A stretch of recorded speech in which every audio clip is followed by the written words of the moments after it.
اکثر یہ دیکھا گیا ہے جنگ ہوگی تو نقصانات ہوں گے ہی. تو حضور اکرم صلی اللہ تعالی علیہ وسلم کی ایک تعلیم تو یہ ہے، لیکن آگے میرے آقا نے یہ فرمایا وَإِذَا لَقِيتُمْ، ہاں اگر ایسا معاملہ پیش آ گیا کہ تم پر جنگ مسلط کر دی گئی، سامنے والے کو جنگ کے بغیر کوئی چارہ نہیں، تو پھر اللہ کے حبیب صلی اللہ علیہ وسلم فرماتے ہیں پھر تم ڈٹے رہو، پھر تم ڈٹے رہو اور مقابلہ کرو. یہ نہیں ہے کہ میدان چھوڑ کر بھاگ جائیں اور امن و امان کی بات کریں. صلح و مصالحت، امن و امان، یہ کچھ الفاظ ایسے ہیں جس کو آج مجھے سمجھانا ہے. میں نے دیکھا ہے اکثر لوگ اسلام کی تعبیر میں دو طرف ہیں. کچھ لوگ وہ ہیں جو صرف اسلام کو امن و امان، امن و امان، امن و امان یہی تعبیریں کرتے ہیں. بالکل اسلام کا نام ہی ہے پیس، میں بھی اس کو ایگری کرتا ہوں. کچھ لوگ اسلام کے متعلق صرف جنگوں کا تذکرہ کرتے ہیں کہ اس میں سخت ترین موقف اختیار کیا گیا ہے دشمنوں کے مقابل میں، تب جا کر کے اسلام اپنے پیر جما سکا، اپنی سلطنتیں مضبوط کر سکا. تو جنگوں کا ہونا، جہاد کا ہونا ضروری ہے. یہ بعض لوگ اسلام کی تعبیر میں صرف جہاد اور جنگ کا نام لیتے ہیں اور بعض لوگ صرف امن و امان کا نام لیتے ہیں. کیا اسلام کی یہ تعبیریں دونوں لوگ جو کر رہے ہیں وہ صحیح ہے؟ میرے عزیزوں، میرا کہنا یہ ہے کہ اسلام ان دونوں حالات سے گزرا ہے. اسلام کا بیسک فنڈا تو یہ ہے کہ وہ امن و امان چاہتا ہے پوری کائنات میں، لیکن اگر کوئی اس میں فساد مچانا چاہے تو اس کے ساتھ جہاد بھی چاہتا ہے. اسلام جہاد بھی کرے گا کس کے ساتھ؟ جو امن و امان میں فساد مچائے گا. تاریخ میں یہی ہے. لہٰذا ہمیشہ اسلام کی جب بھی تعبیر کرو تو تصویر کا ایک رخ نہ بتاؤ کہ اسلام میں میاں کسی کو کچھ نہیں کہنا ہے، اللہ اللہ کرنا ہے، تسبیح پڑھو، دعا کرو. ہاں یقیناً اسلام امن و امان چاہتا ہے، لیکن کب؟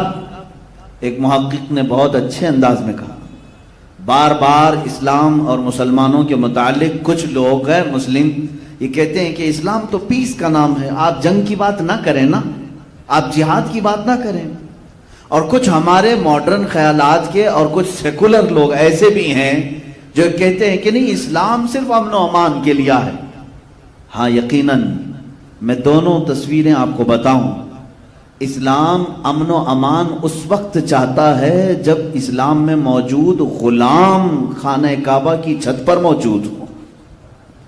حضور پاک صلی اللہ تعالی علیہ وسلم کو غلبہ حاصل ہوا مکہ کی فتح میں، تب حضور نے امن و امان قائم کیا ہے.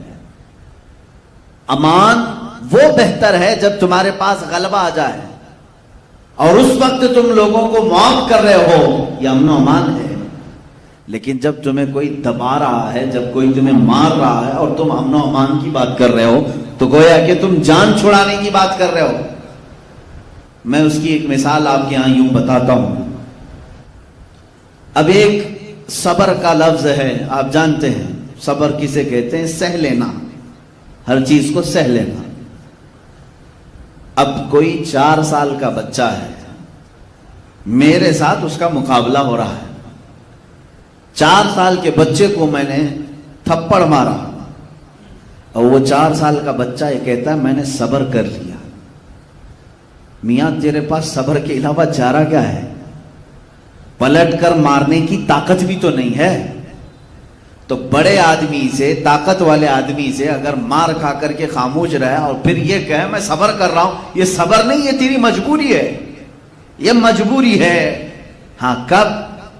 وہ 4 سال کا بچہ مجھے تھپڑ لگا دے، مجھے تھپڑ لگا دے، میں بدلہ لینے کی طاقت رکھتا ہوں، باوجود اس کے میں نے اس کو معاف کر دیا. یہ ہے صبر. اس کو کیا کہتے ہیں؟ صبر. یہی اسلام چاہتا ہے کہ جب تمہارا غلبہ ہو اور تم دشمنوں کو معاف کر رہے ہو تو اسلام یہ امن و امان کی بات کرتا ہے.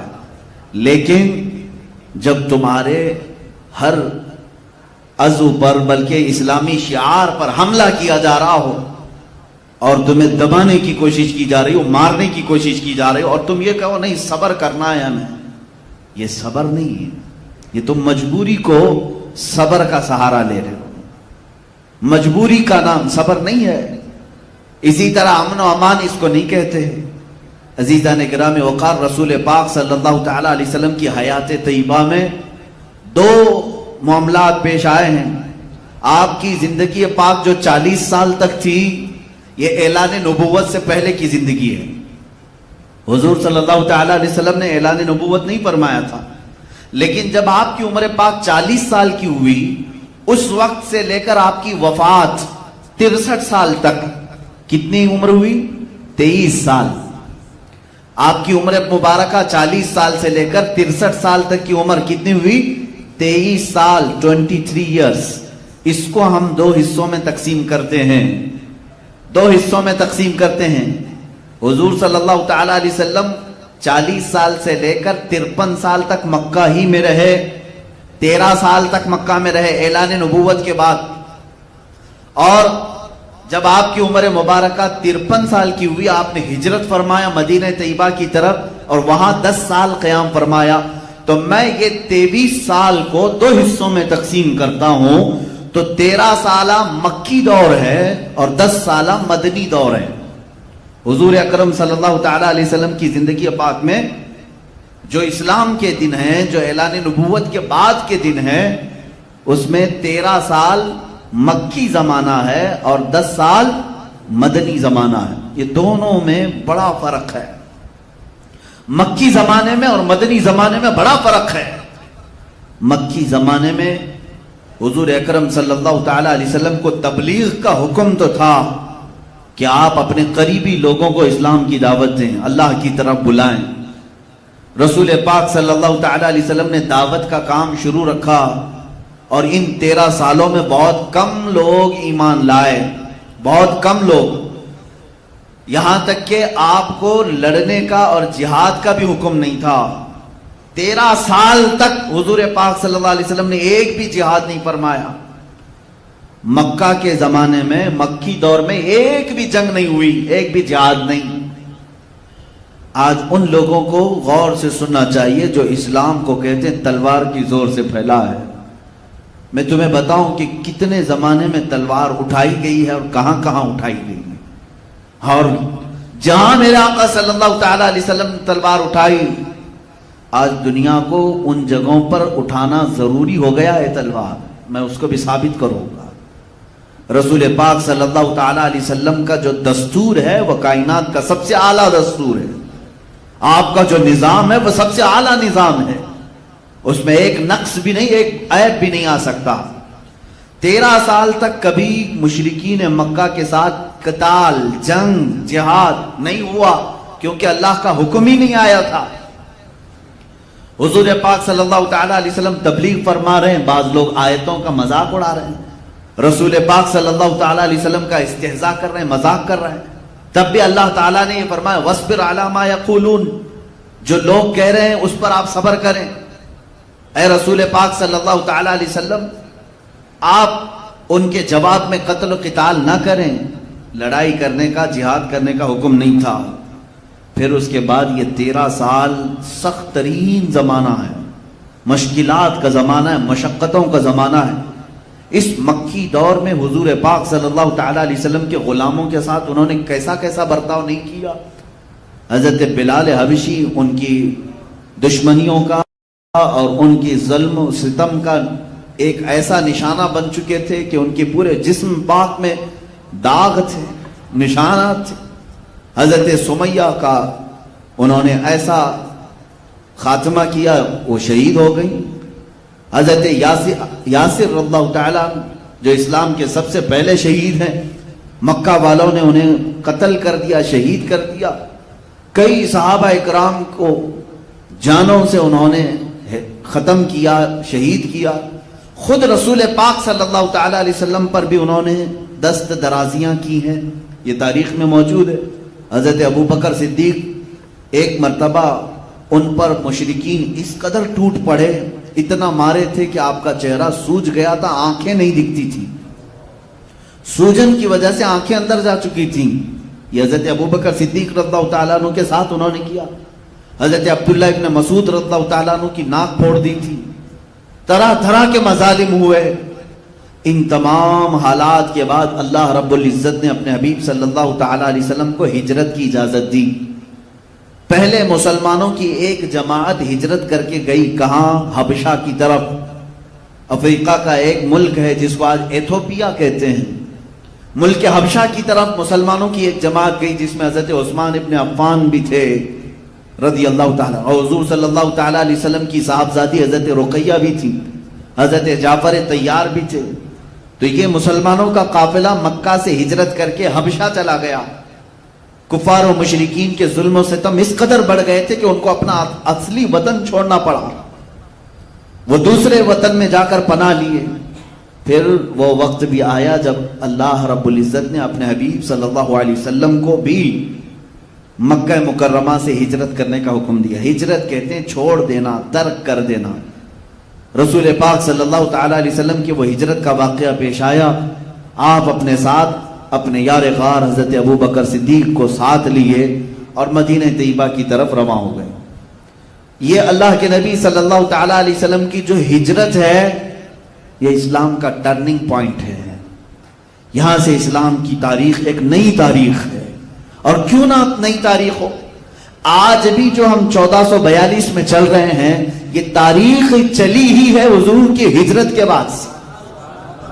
بہت ساری تاریخیں ہیں، کسی کی ولادت سے تاریخ چل رہی ہے، کسی کی وفات سے چل رہی ہے، لیکن اسلامی تاریخ کہاں سے چل رہی ہے؟ حضور کی پیدائش سے نہیں، اور نہ حضور کی وفات کے دن سے، بلکہ حضور پاک صلی اللہ تعالیٰ علیہ وسلم نے جو مکہ سے ہجرت کیا مدینے، اس دن سے اسلامی تاریخ شروع ہوئی ہے۔ آج حضور پاک صلی اللہ علیہ وسلم کو ہجرت فرما کر 1442 ہجری ہو گئی۔ ہجرت کی تاریخ یہ موجود ہے۔ کیوں میرے عزیزو؟ یہاں سے اسلام اب نئی تاریخ لکھنے جا رہا ہے۔ اسلام نے ایک ایسی نئی تاریخ لکھی جس کو انگریز قلمدان مائیکل نے کہا ہے، جس نے کتاب لکھی حضور پاک صلی اللہ تعالیٰ علیہ وسلم کے متعلق کہ دنیا میں سب سے زیادہ اثر اور لوگوں میں انفلوئنس ڈالنے والی شخصیت محمد صلی اللہ علیہ وسلم ہے۔ اسی انگریز نے یہ کہا، اپنی کتاب میں لکھا، لوگوں نے اس سے سوال کیا پہلے تو نے محمد صلی اللہ علیہ وسلم کا نام کیوں لکھا؟ تو کہتا ہے میں نے اس پروفٹ محمد صلی اللہ علیہ وسلم کی تاریخ پڑھی، جس دن یہ اپنی دعوت کے لیے شروع کیا وہ مکہ کا پورا میدان تھا، لیکن اس کی تاریخ، اس کی دعوت پر لبیک کہنے والے صرف دو تھے، ایک اس کی عورت تھی، ایک بھتیجا، ایک بھائی تھا حضرت علی رضی اللہ تعالیٰ، ایک عورت تھی سیدہ خدیجہ، اور ایک چچا کا بیٹا علی جس کی عمر 9 سال تھی۔ یہ مائیکل کہتا ہے کہ یہ دعوت شروع ہوئی تھی صرف 2 لوگوں سے۔ حضور نے دعوت دی، 2 لوگوں نے لبیک کہا، اس کے بعد اپنے قریبی ساتھیوں میں ابو بکر صدیق اور ایک غلام، یہ 4-5 لوگوں سے دعوت شروع ہوئی۔ اور وہ مائیکل کہتا ہے شروع میں تو ایسا ہی لگا تھا کہ یہ اسی زمانے میں ختم ہو جائیں گے، اس لیے کہ ان کے مقابل میں بڑی بڑی طاقتیں مکہ میں موجود تھیں۔ ابو جہل مقابل میں ہے، ابو لہب مقابل میں ہے، ابو سفیان مقابل میں ہے، یہ سرداران قریش سب ایک جگہ ہیں جن کے ہاتھوں میں اس زمانے کی پارلیمنٹ ہے جہاں یہ لوگ بیٹھ کر کے فیصلے لیا کرتے تھے۔ تو کیا یہ 3 لوگ، 4 لوگ، 5 لوگ ان کا مقابلہ کر سکتے تھے؟ یہ مائیکل کہتا ہے 2 لوگوں سے شروع ہونے والی یہ دعوت میں نے آج کے زمانے میں دیکھا 1.5 ارب تک پہنچ چکی ہے، 150 کروڑ تک اس دعوت کو پھیلا دیا گیا۔ اور اگر یہ دعوت جھوٹی ہوتی تو 14 سینچریوں تک باقی بھی نہیں رہتی۔ آج تک یہ لمبی دعوت چل رہی ہے، اس کا مطلب ہے اس دعوت کے اندر ضرور کوئی سچائی موجود ہے۔ یہ میں نہیں کہہ رہا، ایک انگریز قلمدان جس نے تاریخ لکھی ہے بڑی بڑی شخصیات کی۔ عزیزان گرامی وقار، یہ ہجرت میرے آقا صلی اللہ تعالیٰ علیہ وسلم کی ایک ایسا اثر دکھاتی ہے، یہاں سے اسلام کی نئی نشو و نما ہوئی ہے۔ اسلام کی بہترین جو سیاست ہے، جو اسلام کی سلطنت کہیں، خلافت ہے، یا اللہ رب العزت کے قوانین کا نفاذ ہے، یہ ہجرت کے بعد ہو سکا ہے۔ ہجرت زندگی میں کچھ چیزوں کو چھوڑنے کو کہتے ہیں، لیکن جب بندہ کچھ چھوڑتا ہے تو اللہ اس کو بہت کچھ اس کے بدلے میں دیتا بھی۔ حضور پاک صلی اللہ تعالیٰ علیہ وسلم ہجرت فرما کر جب مدینہ طیبہ تشریف لائے، اب یہاں پر جو حالات تھے وہ مکہ جیسے حالات نہیں تھے۔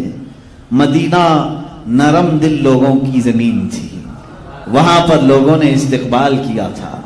اللہ کے حبیب صلی اللہ تعالیٰ علیہ وسلم جب تشریف لائے، آج بھی حدیث کی کتابوں میں موجود ہے، حضور پاک صلی اللہ تعالیٰ علیہ وسلم کے آنے سے تقریباً 6 یا 7 دن پہلے ہی مدینے کی گلیوں میں یہ بات مشہور ہو چکی تھی کہ محمد صلی اللہ علیہ وسلم مکہ چھوڑ کر مدینے آ رہے ہیں۔ آلریڈی وہاں پر 100 سے زیادہ گھروں میں اسلام موجود تھا حضور صلی اللہ تعالیٰ علیہ وسلم کے آنے سے پہلے، کیونکہ حضور جب دعوت شروع فرما چکے تھے مکہ میں، تو مدینے سے قافلے آتے تھے حج کے لیے اور وہ حضور پر ایمان لاتے تھے، واپس جاتے اپنے شہر میں پھر تبلیغ کرتے۔ کئی لوگ حضور کے مدینے آنے سے پہلے ہی اسلام میں تھے، ایمان میں تھے۔ اب یہاں پر آپ کو میں بتاؤں، حضور پاک صلی اللہ تعالیٰ علیہ وسلم جب تشریف لا رہے تھے مدینے میں، دونوں حالات بالکل الگ ہیں۔ مکہ میں بھی حضور آئے ہیں اور مدینے میں بھی حضور آئے ہیں، دونوں جگہ آنے کی کیفیت الگ ہے۔ حضور پاک صلی اللہ تعالیٰ علیہ وسلم مدینے میں جب آئے تو تاریخ میں ہے بنو نجار قبیلے کی ساری بچیوں کے ہاتھ میں دف تھے اور وہ سنیت الوداع کی گھاٹیوں پر چڑھ جاتی تھی اور روزانہ صبح سے شام تک انتظار کرتی تھی۔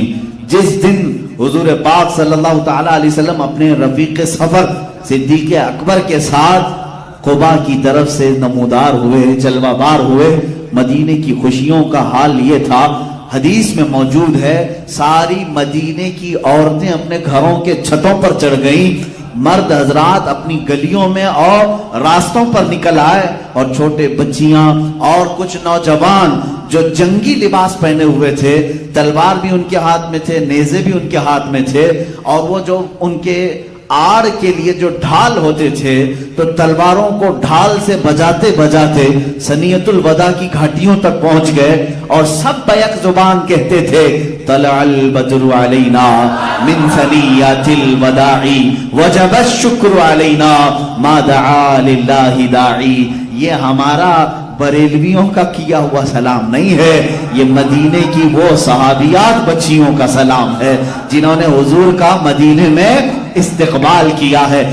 ارے میرے عزیزو، یہاں مجھے بات یہ کہنی پڑتی ہے کہ اگر آج ہم میلاد میں کہتے ہیں نور والا آیا ہے، نور لے کر آیا ہے، یہ جو نعتیں پڑھتے ہیں تو در حقیقت یہ مدینے والوں کی ترجمانی کر رہے ہیں۔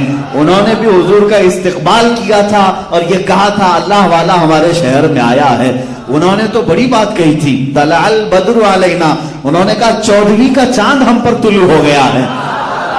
من ثنیات الوداع، یہ سنیت الوداع کی گھاٹیوں سے 14ویں کا چاند ہم پر طلوع ہو گیا ہے۔ وجب الشکر علینا ما دعا للہ داعی، یہ اللہ کی طرف بلانے والا پیغمبر جب تک بلاتا رہے گا ہم سب مدینے والوں پر اس کا شکر واجب ہوگا۔